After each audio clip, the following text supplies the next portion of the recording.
Palayur തീർത്ഥകേന്ദ്രത്തിൽ Christmas ആഘോഷങ്ങളുടെ ഭാഗമായി സംഘടിപ്പിച്ച ബോൺനത്താലെ പരിപാടികൾക്ക് ആവേശകരമായ തുടക്കം. തീർത്ഥകേന്ദ്രത്തിൽ നിന്നും ആരംഭിച്ച നൂറുകണക്കിന് സാന്താക്ലോസുമാർ പങ്കെടുത്ത ഘോഷയാത്ര ചാവക്കാട് നഗരസഭാ ചത്തുരത്തിൽ സമാപിച്ചു. ഗുരുവായൂർ MLA NK അക്ബർ സമാപന ചടങ്ങ് ഉദ്ഘാടനം ചെയ്തു.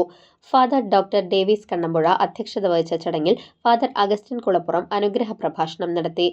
അസിസ്റ്റന്റ് വികാരി ഫാദർ ക്ലിൻ പാണയങ്ങാടൻ, വാർഡ് കൗൺസിലർമാരായ ജോയ്സി, ഷാജിദ ഷഫീർ, നടത്തുകൈക്കാരൻ സേവ്യർ വാഗയിൽ, കേന്ദ്രസമിതി joint convener CM Justin Babu, ഏകോപന സമിതി കൺവീനർ ഷാജു ചെറുവത്തൂർ എന്നിവർ സംസാരിച്ചു. ക്രിസ്തുമസ് സന്തോഷം പങ്കുവയ്ക്കുന്നതിന്റെ ഭാഗമായി കേക്ക് മുറിച്ച് വിതരണം ചെയ്തു. തുടർന്ന് നടന്ന ബോൺനത്താലെ ഡാൻസ് കാണികൾക്ക് ദൃശ്യവിരുന്നായി. നിരവധി വിശ്വാസികൾ ആഘോഷത്തിൽ പങ്കുചേർന്നു.